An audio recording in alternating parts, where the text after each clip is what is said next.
வேதத்தை அல்லது சுவிசேஷத்தை அல்லது தேவனுடைய வார்த்தையை நாம் ஒரு ஒளி அல்லது வெளிச்சம் என்று நாம் கருதினால் அதற்கான பார்வையை கொடுப்பது பரிசுத்த ஆவியானவர். அந்த வேதாகமம் விதித்திருக்கிற விதிமுறை என்னன்னு சொன்னால், எல்லாத்துக்கும் ஒரு விதிமுறை இருக்கிறது. இயற்கைகளுக்கு ஒரு விதிமுறை, காற்றுக்கு ஒரு விதிமுறை, நீருக்கு ஒரு விதிமுறை, மிருகங்களுக்கு ஒரு விதிமுறை, பறவைகளுக்கு எல்லாத்துக்கும் கடவுள் சிருஷ்டிப்பின் ஒரு விதிமுறைகளை வைத்திருக்கிறார். அதிலே தான் அதுகள் செயல்பட்டு கொண்டிருக்கு. அதுபோல எங்களுடைய சரீரம், ஆவியாத்மா சரீரத்துக்கும் ஒரு விதிமுறைகள் இருக்கிறது.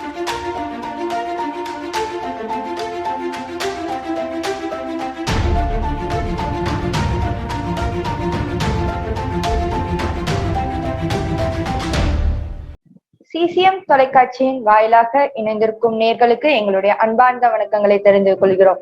CCM இந்தியாவின் சார்பாக நான் பிரிஸ்லா மற்றும் CCM கனடாவின் சார்பாக அங்குள் தாஸ் அவர்களும், CCM இந்தியாவின் சார்பாக அங்குள் ஆரோக்கியராஜ் அவர்களும் நம்முடன் இணைந்திருக்கிறார்கள். நீங்கள் இணைந்திருப்பது கேள்வி பதில் நிகழ்ச்சியின் பாகம் 88. இப்பாகத்தின் கேள்வி என்னவென்றால், பரிசுத்த ஆவி உங்களிடத்தில் வரும்போது நீங்கள் பலனடைந்து நீங்கள் யூதேயாவிலும் அப்படின்றது அப்போஸ்தலர் 1:8 குறிப்பிட்டுள்ளது. ஆனால் தற்போது இருக்கும் நிலைமை என்னவென்றால், சபைகளில் ஒருத்தர் பரிசுத்த ஆவி பெறும்போது அவர்கள் துள்ளுவதோ இல்லைன்னா அந்நிய பாஷையில் பேசுவதோ என்று ஒவ்வொருவரும் ஆவியானவர் வருவதை வெவ்வேறு விதமாக பிரதிபலிக்கிறார்கள். ஆனால் வேதத்தின்படி பரிசுத்த ஆவியானவர் கொடுக்கும் பலன் எப்படிப்பட்டது, இதை குறித்துதான் நாம் இப்பாகத்தில் பார்க்க போகிறோம். இதற்குரிய விளக்கத்தை கொடுக்க வருகிறார் CCM இந்தியாவின் சார்பாக அங்குள் ஆரோக்கியராஜ் அவர்கள். நேயர்கள் அனைவருக்கும் அன்பின் வாழ்த்துக்கள். பரிசுத்த ஆவியானவர் நமக்கு கொடுக்கும் பலன் எப்படிப்பட்டது என்பதான கேள்வியை நமக்கு முன்பு வைக்கப்பட்டிருக்கிறது. நம்ம அதை குறித்து நாம் தியானிக்க போறோம். நல்ல ஒரு கேள்வி. இன்று பரிசுத்த ஆவியானவரை குறித்து அநேக விதமான கருத்துக்களை நாம் சபையிலே நாம் கூறப்படுவதை, பிரசங்கிக்கப்படுவதை நாம் கேட்கிறோம். ஆவியானவர் சொன்னாலே பெந்தகோஸ்தே சபை என்று சொல்லி விடுவாங்க. இப்படி அநேக விதமான காரியங்கள் இருக்கிறது. ஆனால் வேதத்தை அல்லது சுவிசேஷத்தை அல்லது தேவனுடைய வார்த்தையை நாம் ஒரு ஒளி அல்லது வெளிச்சம் என்று நாம் கருதினால் அதற்கான பார்வையை கொடுப்பது பரிசுத்த ஆவியானவர். தேவனுடைய வார்த்தை எப்படி ஒளியாக, விளக்காக, தீபமாக நம்முடைய வாழ்க்கை பிரகாசிக்கக்கூடிய வெளிச்சமாக இருக்கிறது. அதை அறிந்து கொள்ளக்கூடிய, புரிந்து கொள்ளக்கூடிய, விளங்கிக் கொள்ளக்கூடிய, நம்முடைய அறிவுக்கு உட்படுத்தக்கூடிய காரியத்தை செய்வது, அதற்கான பார்வையை கொடுப்பது ஆவியானவர். அப்ப ஆவியானவர் நமக்கு என்ன கொடுக்கிறாருன்னா, முதல்ல பார்வையை கொடுக்கிறார். வேதத்தை புரிந்து கொள்ளும்படியான கிருபைகளை கொடுக்கிறார். இன்னைக்கு இந்த பார்வையை அநேகர் பெறாதபடினால்தான் வேதத்தை புரட்டுகிறார்கள், தேவனுடைய வாக்கியங்களை புரட்டுகிறார்கள். வேதம் சொல்லும் போது இன்னைக்கு அநேகர் கள்ள உபதேசங்களை செய்யறாங்க, போதிக்கிறாங்க. அதே போல பவுலனுடைய வார்த்தையை கூட அப்படியாக புரட்டி பேசுறாங்கன்னு சொல்றாரு, எழுதுறாரு. அப்போ இன்னைக்கு வேதத்தை குறித்தான அநேக முரண்பான காரியங்கள் ஏன் வருகிறது என்றால், இந்த ஆவியானவருடைய பலன் இல்லை, இந்த ஆவியானவர் தரக்கூடிய வெளிச்சம் இல்லை, அவர் கொடுக்கிற பார்வையை பெற்றுக்கொள்ளாதனாலதான் இன்னைக்கு ஏற்பட்டதான முரண்பாடான காரியங்களை நம்ம கண்கூடாக பார்க்கிறோம். இப்ப பரிசுத்த ஆவியானவர் சொல்லும் போது வேதத்தில் அதுக்கு அநேக விதமான வார்த்தைகள் உண்டு, வெவ்வேறு விதமான மொழிகள் உண்டு, அதுக்கு தலைப்புகள் உண்டு, பெயர்கள் உண்டு. நாம் இப்பொழுது வாழ்ந்து கொண்டிருப்பதே பாத்தீங்கன்னா கிருபையின் காலம் அல்லது பரிசுத்த ஆவியானவருடைய காலம் என்று சொல்கிறோம், திருச்சபையின் காலம் என்று சொல்கிறோம். மத்தேயு 3:10 படிச்சு பார்த்தோம்னா, பரிசுத்த ஆவியினால் ஞானஸ்நானம் கொடுப்பார் இயேசு, அக்கினியினாலே ஞானஸ்நானம் கொடுப்பார். பரிசுத்த ஆவியினாலும் அக்கினியினாலே ஞானஸ்நானம் கொடுப்பார் எழுதப்பட்டிருக்கிறது. அப்போ இந்த பரிசுத்த ஆவியானவர் என்று சொல்லக்கூடியவர் அது ஒரு அபிஷேகம், அது ஒரு ஞானஸ்நானம், அது ஒரு நிறைவை பெற்றுக் கொள்வது என்று அதற்கு பொருள்படுகிறது. இன்னும் நீங்க கூர்ந்த ஆழமாக நீங்கள் தியானித்தால் அப்போஸ்தலர் 1:5 இது பிதாவினுடைய வாக்குத்தத்தமாக இருக்கிறது. அந்த பிதாவின் வாக்குத்தத்தத்தை நிறைவேற காத்திருங்கள் என்று இயேசுவானார் சொல்றார். அப்போஸ்தலர் 10:38 1:8 படிச்சு பாருங்கன்னா, உன்னத பலன் என்று எழுதப்பட்டது. உன்னதமானவருடைய பலன், உன்னதத்தின் பலன் என்றெல்லாம் அதுக்கு பேசப்படுகிறது. இன்னும் யோவான் 16:7 படிச்சு பார்த்தா, தியேட்டர் வாங்க நான் போய் அனுப்புவேன், நான் போகாட்டி அவர் வரமாட்டாரு, நான் போவேனே ஆகில் நான் உங்கள் மத்தியிலே நான் அவரை அனுப்புவேன் என்று இயேசுவானவர் வாக்கு பண்ணுகிறார். இப்படி அநேக இடங்களிலே நம்ம அப்போஸ்தலர் புத்தகம் 2:4, 9, 17, 10:47 ஆவியை பெற்றுக் கொள்ளுதல், பரிசுத்தாவியினால் நிரப்பப்படுதல் எல்லாம் நம்ம வந்து பார்க்கிறோம். ஆனால் இவ்வளவு விவரமான காரியங்கள் சொல்லப்பட்டிருந்தும் கூட இன்னைக்கு திருச்சபை எப்படி ஆவியானவரை பார்க்கிறது என்றால், அவர்களுடைய விரிவாக்கம், அவருடைய சொல், அவருடைய செய்திகள் எப்படி இருக்கிறது என்றால், ஆவியானவர் உன்னுடைய கண்ணீரை துடைத்தார், உன் சஞ்சலத்தை மாற்றினார், உன் துயரங்களை போக்குவார், உன் வியாதியை போக்குவார், உன்னுடைய வறுமையை நீக்குவார், உன்னுடைய கடன் பிரச்சனையை நீக்குவார். இப்படி உலக சம்பந்தப்பட்ட காரியங்களுக்காகவே ஆவியானவரை முன்னிறுத்தி பேசக்கூடிய அநேக ஊழியர்கள், அதை கேட்டு மகிழக்கூடிய அநேக விசுவாசிகளை கண்கூடாக பார்க்கணும். இன்னைக்கு வரக்கூடிய வலைதளங்கள் வரக்கூடிய அநேக செய்திகளை பார்த்தீங்கன்னா இதே போலதான் இருக்கிறது. இன்னும் ஒரு படி மேல போய் ஆவியானவரால் நிறைந்து நம் ஆவியானவரை ஆராதிக்க வேண்டும், துதிக்கணும், மையப்படுத்தணும் என்று சொல்லி இயேசு சொன்ன வார்த்தையை அடிப்படையாக வைத்து ஆவியோடு உண்மையோடு தொழுக வேண்டும் என்ற வார்த்தையை சொல்லி எப்படி அவங்க செய்வாங்க, நடனம் ஆடி ஆராதிப்பாங்க. களியாட்டு போல இருந்தது. பாத்தீங்கன்னா வாலிபர்கள் வந்துட்டு மேடைகள்ல ஏறி அம்மியமாக குதிச்சு கும்மாளம் போட்டு, அது என்னதான் மியூசிக்லாம் போட்டு ட்ரம் அடிச்சு, அப்படி அதுக்கு பேர் ஆவி நிறைவு என்று சொல்லுகிறார். மொத்தத்துல பார்த்தா இன்னைக்கு திருச்சபை எதை பார்க்கிறது, இந்த வெளிப்புற அடையாளங்களை வைத்துத்தான் இந்த அபிஷேகத்தை நிர்ணயம் செய்கிறது.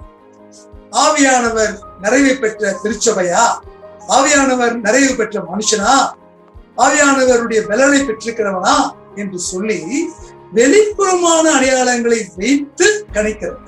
எவ்வளவு பெரிய வஞ்சகம் என்று பாருங்க. நல்லா குதிக்கிறான், வானத்துக்கு பூமிக்கு கூச்சு கீழே விழுகிறான்னா, கீழே விழுந்து ஒரு 10 அடி ஒரு 50 அடிக்கு புரண்டு ஓடுகிறான். அந்நிய பாஷையை அப்படியே தொடர்ந்து நான் ஸ்டாப்ல பேசிக்கிட்டு இருக்கான். யாருக்குமே புரியாத மொழியில வந்து சத்தம் போட்டு பேசுறான். இதெல்லாம் வைத்துதான் இது ஆவியானுடைய பலம் என்று தப்பு கணக்கு போடுகிறது. தேவ ஜனங்களே, பரிசுத்த ஆவியானவர் நமக்கு கொடுக்கக்கூடிய பலம் எப்படிப்பட்டது என்று நாம் பார்ப்போம் என்று சொன்னால், அதை வந்து நம்ம வந்து கண்ணால பார்க்க முடியும். அப்படிதான் ஆண்டவர் சொல்றார். அவருடைய பெயரே பரிசுத்த ஆவியானவர். ஆவியானவர் அவர் ஒரு ஸ்பிரிட். நம்ம எதுல இருக்கிறோம்? மாம்சத்துல இருக்கிறோம். அப்போ நம்முடைய மாம்சத்துல இருக்கிற அந்த மகிமையான நம்முடைய மனுஷ ஆவி கர்த்தர் தந்த தீவமாயிருக்கு. அதைத்தான் 1 Corinthians 6:17 என்ன படிக்கிறோம்? கர்த்தரோடு இசைந்திருக்கிறவனும் அவருடைய கூட ஒரே ஆவியா இருக்கிறான். அப்போ இந்த நமக்கு கொடுக்கப்பட்ட இந்த ஆவியானவர் யோவேலின் தீர்க்கதரிசி சொல்லப்பட்ட கடைசி நாட்களில் மாம்சமான யாவர் மேலும் இந்த ஆவியை ஊற்றுன்னு சொன்ன அந்த வாக்குத்தத்தம் நிறைவேறியது எப்போ? அப்போஸ்தலர் 2ஆம் அதிகாரத்துல. அப்ப மாம்சமான யாவர் மேலும் அவருடைய ஆவி வைத்திருக்கிறார், அவருடைய ஆவிக்குள்ளாக வைத்திருக்கிறார். ஆவியோடு அவர் வந்து கலந்திருக்கிறார். இதை அறிகிற அறிவும் உணர்வும் தான் நம்முடைய வாழ்வை மாற்றக்கூடியதாக இருக்கும். இதை அறியாததினாலே, நம்பாததினாலே, விசுவாசியாததினாலே பரிசுத்த ஆவியானவருடைய கிரியைக்கும் அவருடைய ஆளுகைக்கும் அந்நியராய் வாழ்ந்து கொண்டிருக்கிறோம் இந்த பூமியில. அதான் உண்மை. நமக்கு கொடுக்கப்பட்ட ஸ்லாக்கியம் இப்படி. நாம் எங்கே இருக்கிறோம்? Who we are in Jesus Christ என்று நம்ம வந்து அறிந்து கொள்ளாவிட்டால், அறிந்தாலும் வாசித்தாலும் வேதத்துல நிறைய காரியங்கள் இருக்கிறது, அதை விசுவாசிக்க முடியாது என்று சொன்னால் எப்படி நம்ம அவரை அனுபவிக்க முடியும்? அவர் செயல்படுகிறார் என்பதை எப்படி நம்ம நம்ப முடியும்? அவருடைய கிரியைகளை நம்ம எப்படி வெளியே அனுமதிக்க முடியும்? இங்கேதான் நம்ம எல்லாரும் தவறுகிறோம். யோவான் 3:6 சொல்றாரு, மாம்சத்தினால் பிறப்பது மாம்சமாயிருக்கும், ஆவியினாலே பிறப்பது ஆவியாயிருக்கும். யோவான் 3:8 சொல்றாரு, காற்றானது ஒரு இடத்துல இருந்து ஒரு இடத்துக்கு போகுது, அது எங்க இருந்து வருது எங்க போகுது உனக்கு தெரியாது, சத்தம் மட்டும் கேட்பேன்னு ஆண்டவர் சொல்றாரு. அது மாதிரி இந்த ஆவியானவருடைய கிரியை, பரிசுத்த ஆவியானவருடைய செயல் நம்முடைய ஆவியிலே அவர் செயல்படுகிறதை, அவர் அசைவாடுகிறதை, அவர் கிரியை செய்கிறதை, அவர் வெளிப்படுகிறதை பார்க்க முடியுமே ஒழிய, அதை வைத்துத்தான் நம்முடைய ஆவி நிறைய கணிக்க முடியுமே ஒழிய, உள்ள இருந்து வெளியே வரணுமே ஒழிய, வெளியே இருந்து உள்ள இருக்காருன்னு நம்ப முடியும். வெளியே நாட்டம் போடுறதுனால, குதிக்கிறதுனால, அந்நிய பாஷை பேசுறதுனால நான் ஆவியில் நிறைஞ்சிருக்கேன்னு சொல்ல முடியாது. இன்னைக்கு ஆவியில் நிறைவு பெற்று எத்தனையோ பேர் எனக்கு தெரியும். ஞாயிற்றுக்கிழமை சர்ச்சில் ஆலயத்துல அவ்வளவு அருமையா ஆவிக்குரியவளாக ஆவிக்குள்ளானேன் என்பது போல இருப்பாங்க. வெளியே வந்தா வாழ்க்கை அப்படியே மாறும். வார நாட்கள திங்கட்கிழமையிலிருந்து சனிக்கிழமை வரைக்கும் உலகத்தானை விட கேடுவிட்ட விதமாக அவர் வாழ்ந்து வருவார். சகிப்புத்தன்மை இருக்காது, தாழ்மை இருக்காது, அன்பு இருக்காது, விசுவாசம் இருக்காது, இச்சை அடக்கம் இருக்காது. அப்போ இந்த நம்முடைய ஆவியிலே அவர் ஆவியானவர் இருக்கிறாரு என்று உணர்கிற பொழுது அதுதான் நம்முடைய பலன். இந்த அறிவு தான் நம்முடைய பலன். அப்ப ஆவியானவர் நமக்கு எப்படி பலனாக இருக்கிறார் என்று சொன்னால், தனிப்பட்ட நபருடைய வாழ்க்கையில நமக்குள்ளே அவர் நம்முடைய ஆவியோடு அவர் ஆவியாக கலந்து கர்த்தரோடு இசைந்திருக்கிறவன் அவருடைய கூட ஒரே ஆவியா இருக்கிறான் எழுதப்பட்ட வார்த்தையின்படி நானும் அவரும் ஒன்றாக இருக்கிறோம் என்று நினைவுல சிந்தனையில செயல்படுவதுதான் நம்முடைய பலன். அதான் மிகப்பெரிய பலன். அப்படி வாழும்போது விபச்சாரம் செய்ய முடியுமா? அசுத்தமாய் பேச முடியுமா? ஆபாசமாய் நடக்க முடியுமா? வெளியே ஒன்றும் உள்ளே ஒன்றும் வெளியே ஒன்றுமாக மறுபட்ட ஜீவியம் செய்ய முடியுமா? மாய்மாலம் பண்ண முடியுமா? வஞ்சிக்க முடியுமா? ஏமாற்ற முடியுமா? ஞாயிற்றுக்கிழமை ஒரு மாதிரி, சனிக்கிழமை ஒரு மாதிரி, திங்கக்கிழமை ஒரு மாதிரி வாழ முடியுமா? என்னாலும் எப்பொழுதும் ஒரே சிந்தையில வாழ முடியும். ஏன்? இனி நான் அல்ல, கிறிஸ்துவே. இதைத்தான் நம்ம ஒரு ரோமர்கள் நிருபம் 8வது அதிகாரத்தை படிக்கிற பொழுது, தேவனுடைய ஆவி உங்களில் வாசமாயிருந்தார், நீங்கள் மாம்சத்துக்கு உட்பட்டலாயிராமல் ஆவிக்குட்ட உட்பட்டலாய் இருப்பீர்கள். கிறிஸ்துவின் ஆவி இல்லாதவன் அவருடையவன் அல்ல. அப்போ தேவனுடைய ஆவியானவர் நமக்குள்ள இருந்தால், பலனாக இருந்தால், நம்ம மாம்சத்துக்கு உட்பட்டவர்களாக இருக்க மாட்டோம் என்று சொல்றோம். மாம்ச சிந்தையுள்ளவர்களாக இருக்க மாட்டோம், மாம்சத்துக்கு அடிமைப்பட்டவர்களாக இருக்க மாட்டோம், மாம்சத்தின்படி பிழைப்பவர்களாக இருக்க மாட்டோம் என்று வசனம் சொல்கிறது. அடுத்த வசனம், மேலும் கிறிஸ்து உங்களில் இருந்தால் சரணமானது பாவத்தின் நிமித்தம் மற்றதாயின் ஆவியானது நீதி நிமித்தம் ஜீவனுள்ளதாயும் இருக்கும். அப்போ பசுத்தாவியானவர் நமக்குள்ள இருந்தா என்ன ஆகுது? பாவத்திற்கு நோய் என்று சொல்லுவோம். பாவத்திற்கு நாம் செத்தவனாக இருப்போம், நீதிக்கு நாம் உயிருள்ளவனாக இருப்போம். ஆவியானது நீதி நிமித்தம் ஜீவனுள்ளதாயும். அன்றியும் இயேசுவை மரித்தோரும் எழுப்பினவருடைய ஆவி உங்கள் வாசமாய் இருந்தார், கிறிஸ்துவை மரித்தோரும் எழுப்பினவர் உங்களில் வாசமாய் இருக்கிற தம்முடைய ஆவியினாலே சாவுக்கு ஏதுவான உங்கள் சரீரங்களையும் உயிர்ப்பிப்பார்.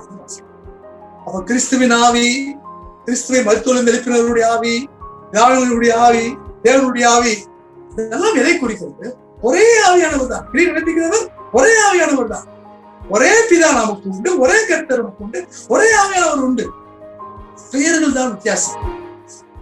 ஆக இந்த தனிப்பட்ட முறையிலே நம்முடைய வாழ்க்கையிலே அவரோடு கூட இசைந்து வாழக்கூடிய, ஒன்னாக இருந்து வாழக்கூடிய ஒரு பெரிய ஆத்மகனாக இருந்து நம்மளை செயல்படுகிறார். அதுதான் மிகப்பெரிய பலன். பசுத்தாவே நமக்கு கொடுக்கக்கூடிய பலன் என்ன என்று சொன்னார், ஆத்மாவில, சிந்தனையில, உணர்வுல, எண்ணங்கள்ல, விருப்பத்துல, வாஞ்சையில ஒவ்வொரு நாளும் சூழ்நிலைகள் எப்படி இருந்தாலும் சரி, நானும் அவர் எனக்குள்ள இருக்காருங்கிற உணர்வோடு வாழ்கிற பொழுது அது பெரிய பலனாக இருக்கும். சரி, சபைக்கு எப்படி, திருச்சபைக்கு எப்படி அவர் பலனாக இருக்கிறார்?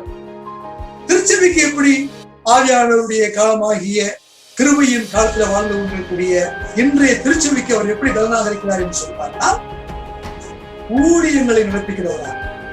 அவர்தான் அதற்குரிய வரங்களை கொடுக்கிறார், அதற்குரிய கிருபைகளை கொடுக்கிறார், அதற்குரிய ஒரு அவயவம் தரக்கூடிய வேலை என்ன என்று தெரியாட்டி அந்த வேலை எப்படி செய்யும்?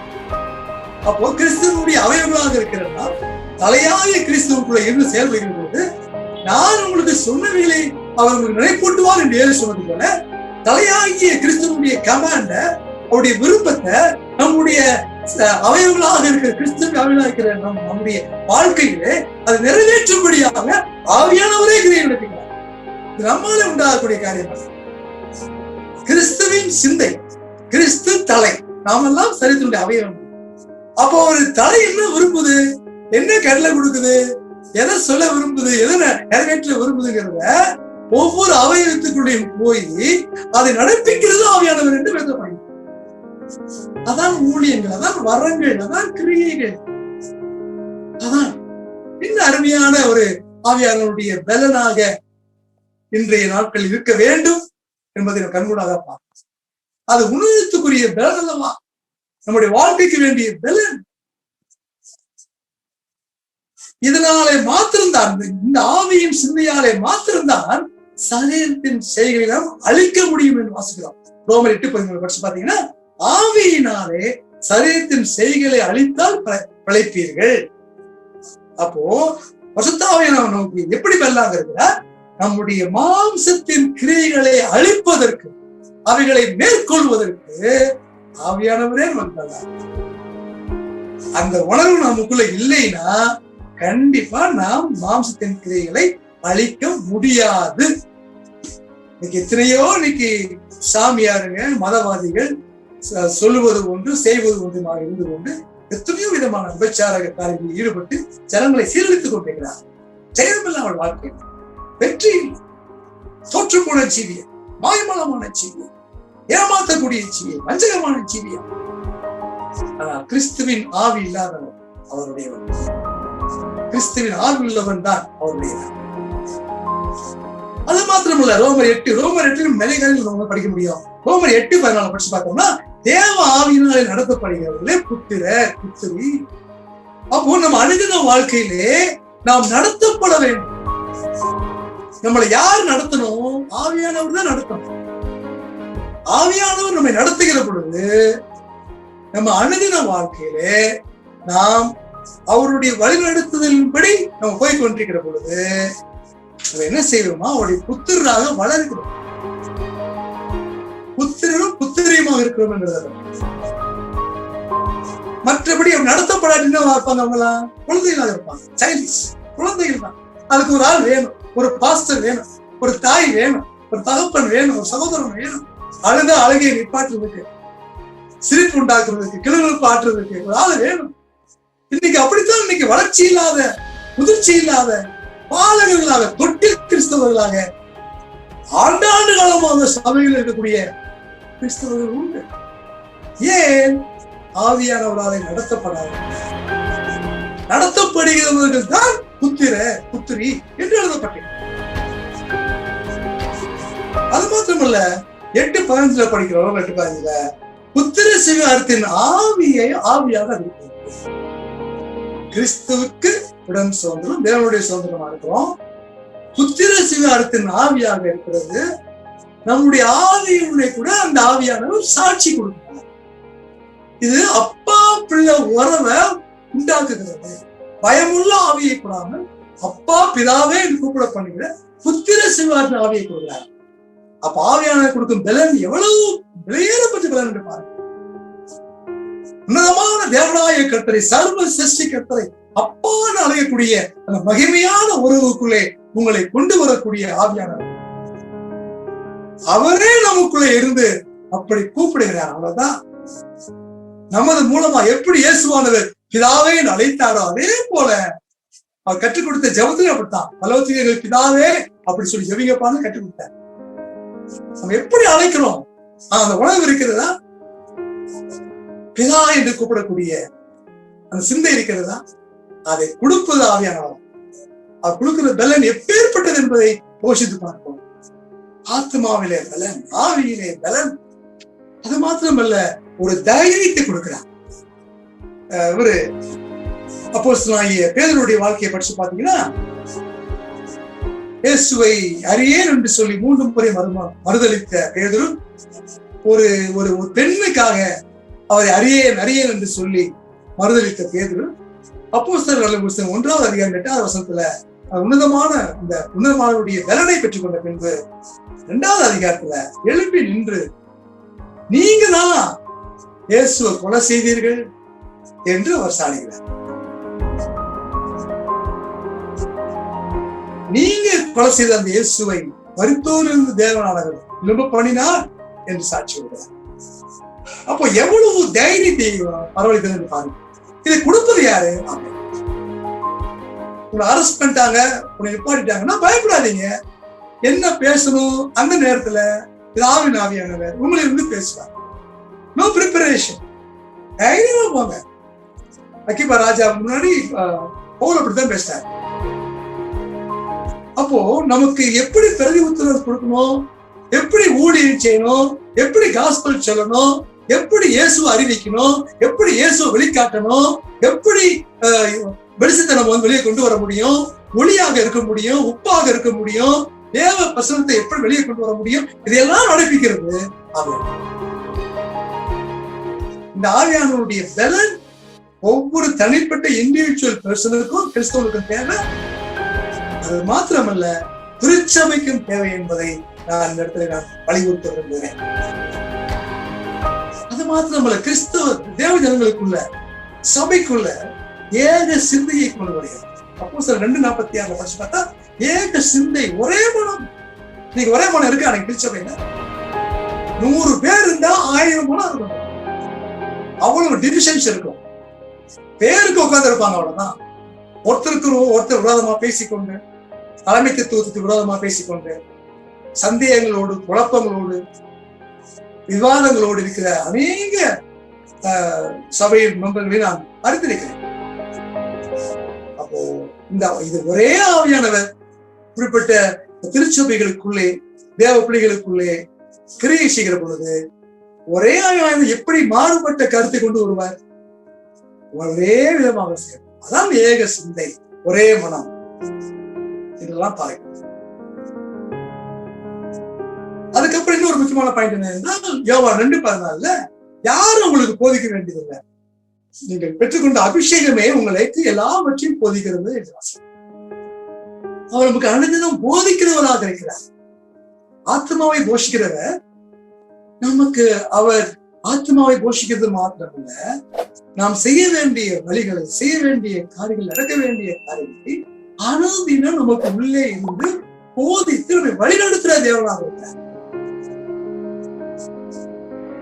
இந்த கிறிஸ்துவின் இந்த தேவாவியானவர் எப்படி இருக்காருன்னா, கிறிஸ்துவின் சிந்தையாய் நமக்குள்ளே இருந்து வெளிப்படுகிறார்.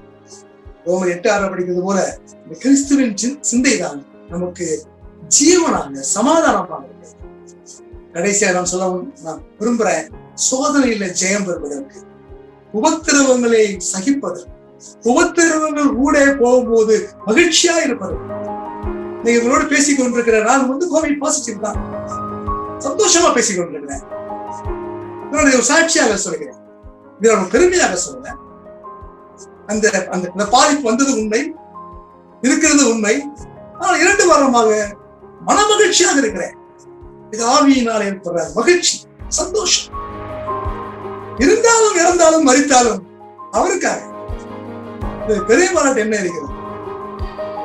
எல்லாவற்றுக்கும் முடிவாக நான் சொல்ல ஆசைப்படுகிறேன். ரோமர் 5:5 தேவ அன்பு நமக்கு அருளப்பட்ட பசுத்தாவியினாலே நம்முடைய இருதயங்களிலே ஊற்றப்பட்டிருக்கிறது. அன்பு இருக்கிறதா? அதான் மிகப்பெரிய பலன், அன்பு. இத்தனை பாயிண்ட் நான் சொல்லியிருக்கேன். இதெல்லாம் நம்முடைய பலனாக இருக்கிறார். அவர் கொடுக்கிற பலன் ஆத்மாவில, நம்முடைய மனதுல, சிந்தனையில, உணர்வுல, எண்ணங்கள்ல, தீர்மானத்துல, விருப்பத்துல, வாழ்க்கையில, செயல்ல, சொல்லுல, எண்ணங்கள்ல, எல்லாவற்றையும் ஒரு பலன். எவ்வளவு பெரிய ஒரு கிஃப்ட் என்று பாருங்க. ஆவியானவர் ஒரு கிஃப்ட் தான். அனுபவிப்பது ஒரு கிஃப்ட் தான். அதை உணர்வது, அதை எண்ணுவது, அதில் அகமகிழ்வது ஒரு கிஃப்ட் தான். இதுவாக நான் சொல்லி முடிக்கிறேன். ரோமர் 12:2 மனம் புதிதாகிறதுனாலே மர்மமாகுங்கள் என்று சொல்லுவாங்க.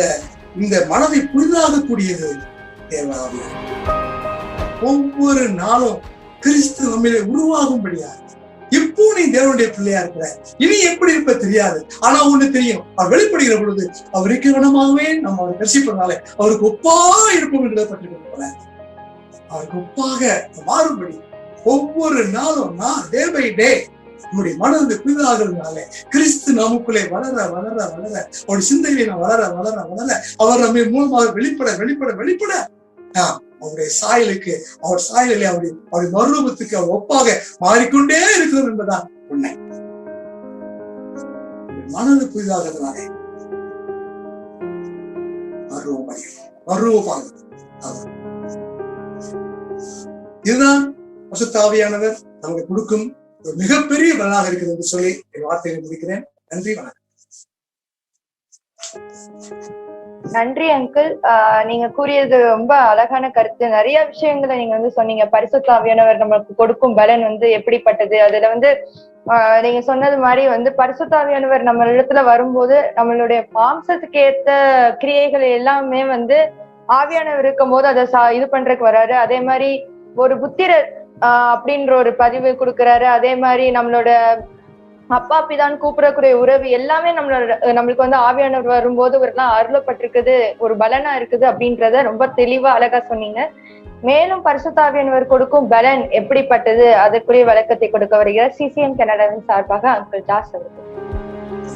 நன்றி சகோதரி பிரிஸ்கிலா மற்றும் நேயர்கள் அனைவருக்கும் வணக்கம். ராஜ் அண்ணா அவர்கள் நிறைய விளக்கங்களை கொடுத்திருக்கிறார். இந்த பரிசுத்த ஆவியானோட ஆளுகை எப்படி இருக்கும், எப்படி இருக்க வேண்டும், எதுக்கு தேவை என்றெல்லாம் நிறைய வசனங்கள் எல்லாம் கொடுக்கப்பட்டிருக்கிறது. அதில் அவருடைய பதிவுகள் ஒரு பட்டியல் கூட கொடுத்திருந்தார். பரிசுத்த ஆவியானவர் வந்தால் எப்படி இருக்கும், எங்களுடைய சுபாவங்கள் எப்படி மாறி இருக்கும், அப்படி எல்லாம் அதுக்கு ஒரு அடையாளமாக இருக்கிறது என்ற காரியங்கள் எல்லாம் பேசப்பட்டிருக்கிறது. அதை விட இந்த ஞாயிற்றுக்கிழமை பரிசுத்த ஆவியிலே நிறைகிற ஒரு போதனைகளும் இருக்கிறது. ஸோ இந்த காரியங்களை குறித்தெல்லாம் சகோதரர்களை அருமையாக விளங்கப்படுத்தி இருந்தார். இதை அடிப்படையாக வைத்து இந்த வசனங்கள், அதாவது அப்போஸ்தலர் 1:8 குறிப்பிடப்பட்ட பரிசுத்த ஆவியானவர் உங்களிடத்தில் வரும்போது நீங்கள் பலன் அடைவீர்கள் என்று சொல்லி அங்கே சொல்லப்பட்டிருக்கிறது. அப்ப என்ன பலன் அது என்ன தைரியம், அது என்ன பலன், அது என்ன என்றதை நாங்கள் இன்னும் ஒரு பார்வையில பார்க்க விரும்புகிறேன். நிச்சயமாக இந்த பரிசுத்த ஆவியானவர் என்றால் யார் என்றது எங்களுக்கு ஒரு சரியான ஒரு படம் முழுமையா கிடைக்க வேண்டும். இதை குறித்து வருகிற நாட்களில் எங்களுடைய புத்தக வாயிலாக அதை நாங்கள் ஆவிக்குரிய அர்த்தத்திலே எழுத இருக்கிறோம். நிச்சயமாக எங்களுடைய எப்படியான புத்தகங்கள் வெளிவந்து கொண்டிருக்கிறது. எங்களுடைய வெப்சைட்ல சென்று நீங்கள் பார்க்க முடியும், ccmmedia.net. அங்கே இபுக்லேயே நாங்கள் நிறைய எப்படி நிழலின் நிஜம் என்ன என்று சொல்லி எழுதியிருக்கிறோம். ஆகவே இந்த பரிசுத்த ஆவியானுடைய நிஜம் என்ன, இவர் யாரு, எங்கே இருந்து வந்தவர், இவர் வந்து போகிறவரா, அல்லது இவருடைய செயல்பாடுகள் என்ன என்றதை நாங்கள் எல்லாவற்றையும் தெளிவாக புரிந்து கொண்டால்தான் எங்களுக்கு சரியான ஒரு விளக்கம் கிடைக்கும். அந்த சகோதரர் குற்றம் சாட்டினது போல இந்த ஆவியில நிரம்புறது, ஓடி விழுகிறது, துள்ளுகிறது, அல்லது ஒரு நாளிலே ஒவ்வொரு கிழமை நாங்கள் நிரம்புறோம் என்றது, இந்த ஊழியத்தை நானும் பல வருஷமா செஞ்சிருக்கிறேன். இதுல தான் நானும் வளர்ந்திருக்கிறேன். கிட்டத்தட்ட 25 வருடங்களுக்கு மேலாக இந்த ஊழியத்திலே நான் ஈடுபட்டிருக்கிறேன். நான் ஜபிக்கும் போது கூட அநேகர் இந்த காரியங்களை செய்வார்கள். பரிசுத்த நான் அக்கினி அபிஷேகத்தை பெற்றேன் என்று எழும்பி துள்ளி குளறுவார்கள், சாட்சி கொடுப்பார்கள். இப்படி அநேக கூத்துகள் நடக்கும்.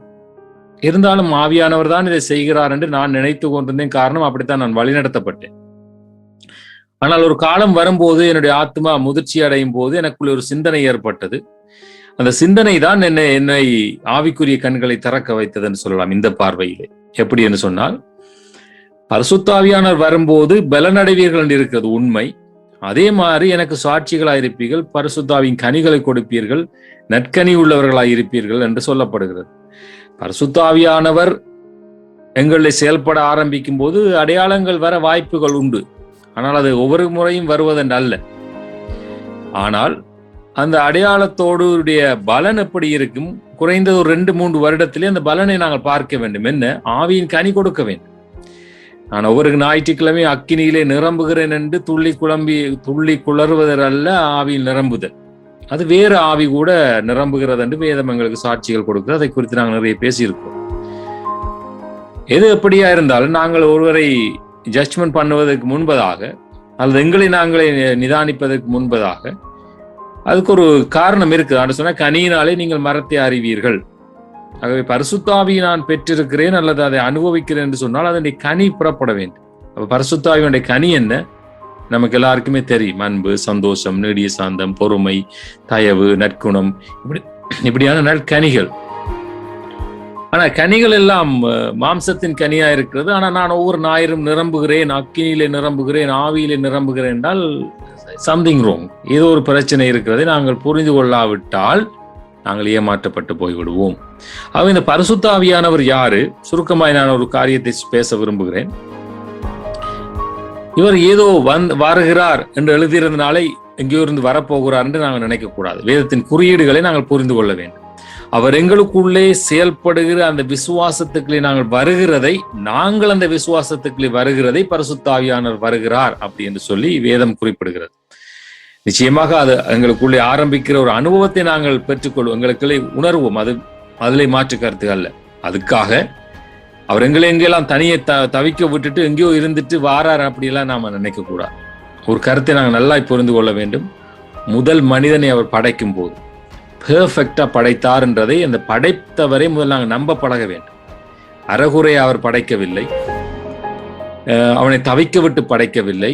ஒரு மனிதனை முழுமையாய், ஆத்மாவை, தன்னுடைய ஆவியை கொடுத்து இந்த ஆத்மாவை முழுமையாய் படைத்திருக்கிறார், தன்னுடைய ஆவியை கொடுத்து. ஸோ அந்த ஆவி அங்கே இருக்கிறது தான் அந்த ரகசியம். இது மாறாது. எந்த மனிதனாக, உலகத்தில் இருக்கிற எந்த மனிதனாக ஆகிலும் இதை விசுவாசிக்காத வரைக்கும் அவனுக்குள்ளே ஆவியானவர் இல்லை என்ற வாழ்க்கை தான் அவனுக்கு இருக்குமே அல்லாமல் அதுக்காக ஆவியானவர் இல்லை என்ற அர்த்தம் அல்ல. அவர் ஒவ்வொரு சிருஷ்டிப்புக்குள்ளே இருந்தும் ஏங்கி தவிக்கிறார் தான் வாழுவதற்காக. அந்த ஆத்மாவோட வாழுவதற்காகத்தான் அவருடைய ஆவி கொடுக்கப்பட்டிருக்கிறது. இதை விசுவாசிக்கும் போது இந்த செயல்பாடு எங்களுக்குள்ளே நடக்கிறது, ஆரம்பமாகிறது.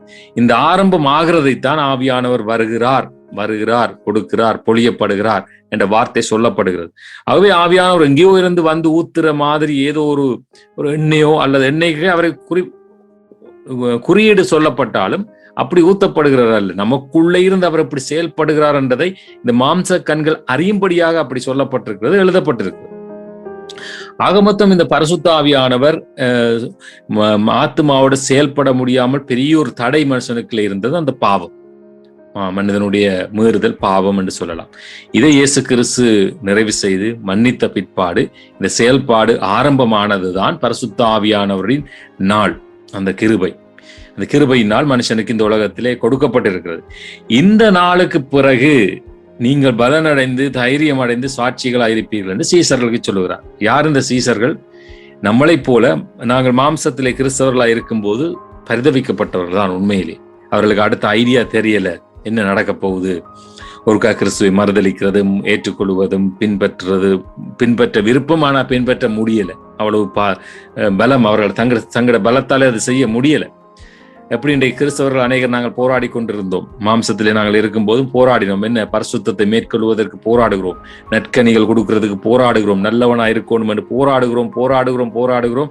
எங்கே ஒரு கட்டத்திலே நம்மளால முடியாது என்றுதான் அந்த பதில் தருகிறது. காரணம் என்ன? ஒரு ஊற்றிலிருந்து நல்ல நீரும் கெட்ட நீரும் வராது. எங்களோட ஊற்றிலே இருந்தும் நல்லதும் கெட்டதும் மாறி மாறி வருகிறது.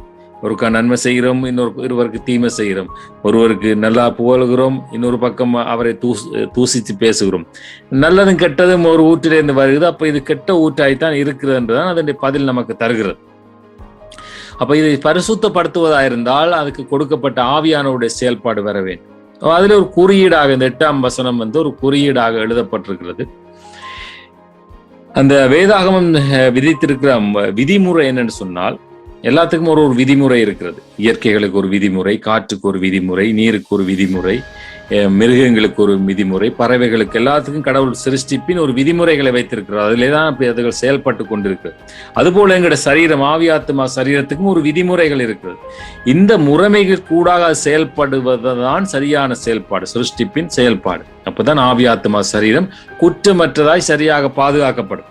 இந்த விசுவாசத்துக்களை வர வேண்டும் என்றுதான் வேதம் பல குறியீடுகளை, உதாரணங்களை, திருஷ்டாந்தங்களை உலகத்திலே நடப்பித்து எங்களுக்காக அவைகள் வேதாகமத்திலே எழுதப்பட்டு இருக்கிறது.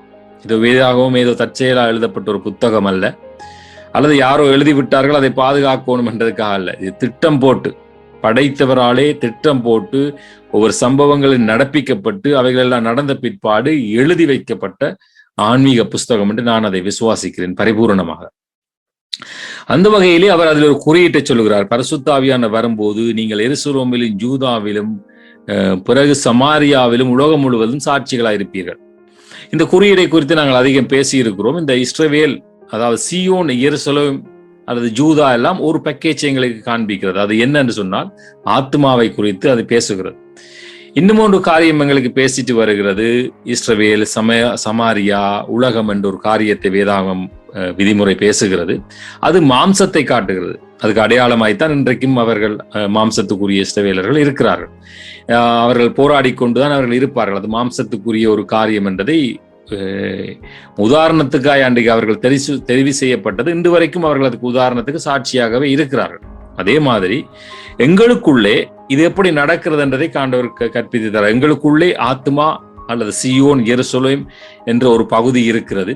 இது ரட்சிக்கப்பட்டு, இது தொடப்பட்டு, அல்லது இது பரிசுத்த ஆவியானவராலே ஆளப்பட்டால் தான் சமாரியா அல்லது பூமி எங்கும் அது சாட்சி விளங்கும். இதை இன்னொரு வார்த்தையில சொன்னால், அவர் பழைய சங்கீதத்தில் என்று சொல்லிட்டு வருவார், சியோன் ஆளுகை நடந்து எருசலேம் கட்டப்பட்டால் தான் இஸ்ரவேல் சமாதானமாய் வாழும். சியோன் ஆளுகை நடந்து எருசலேம் முழுமை பெற்றால் தான் உலகம் முழுவதும் சமாதானம் வரும் என்ற குறியீடு பல இடத்துல வேதத்திலே சொல்லப்பட்டு வருகிறதை நாங்கள் பார்க்க முடியும். இதை மாம்சத்தின்படி எடுக்கிறவர்கள் தான் இன்றைக்கு அந்த ஒரு தேசத்திலே அப்படி நடக்க வேண்டும் என்று சொல்லி அவர்கள் மாம்சத்தின்படி நினைக்கிறார்கள். அது நடக்காது.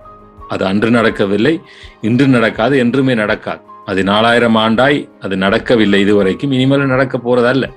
அது குறியீடாய் வைக்கப்பட்டதுடைய அர்த்தத்தை புரிஞ்சு கொள்ளணும் என்பதற்காக அவைகள் நடந்து கொண்டிருக்கிறதை நாங்கள் அறிந்து கொள்ள வேண்டும். ஆகவே அதில் ஆண்டவர் கற்றுத்தருகிற காரியம் என்ன?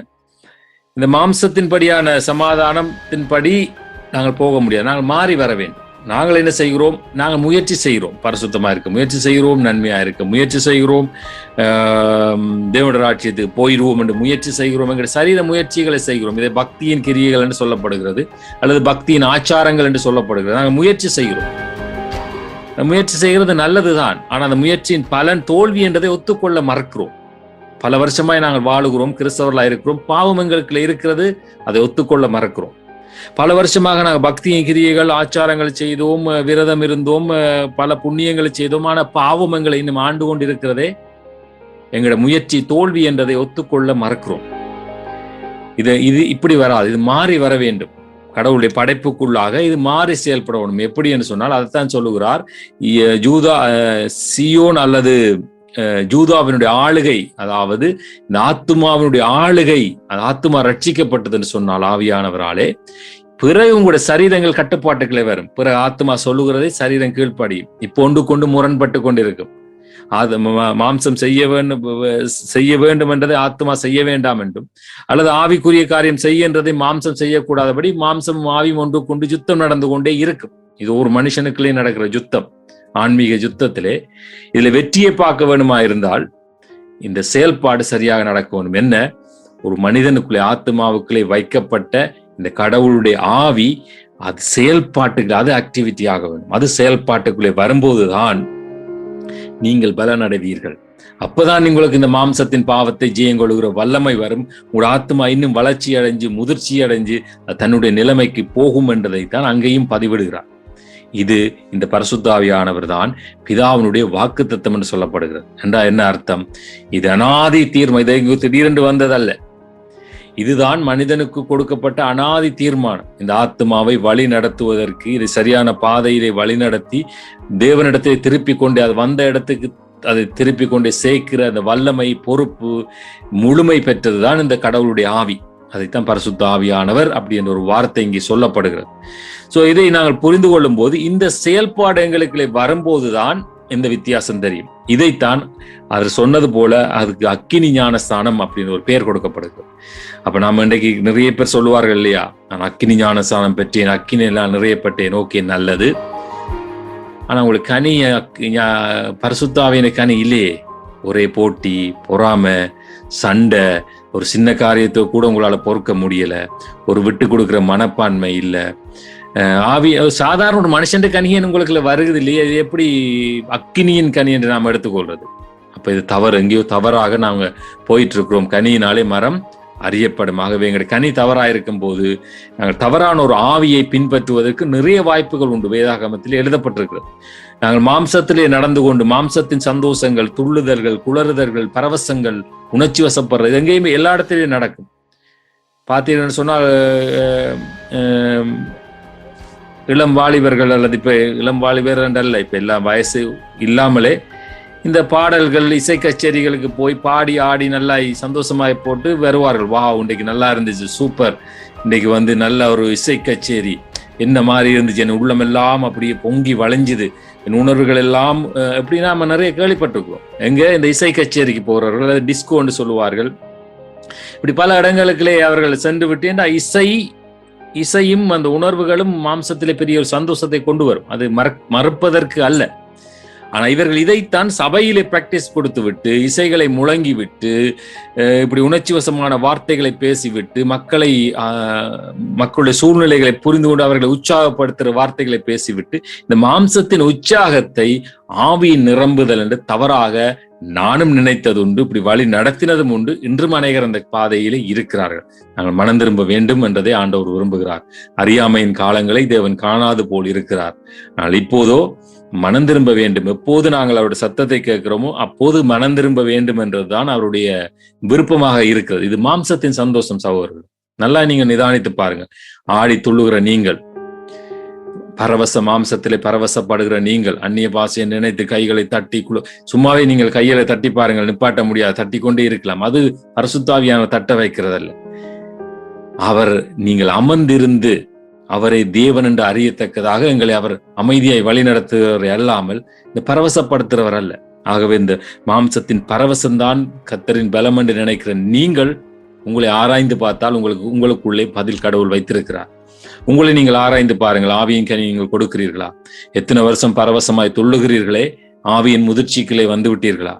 ஒரு நாளே வர முடியாதுதான். ஆனால் நாளுக்கு நாள் மறுரூபமாய் கடைசி 2-3 வருடம் என்று வேதம் கற்றுத்தருகிறது. அந்த 2-3 வருடத்திலேயாவது நீங்கள் ஆவியின் கனிகளுக்குள்ளே நிறைவுக்குள்ளே வந்து விட்டீர்களா?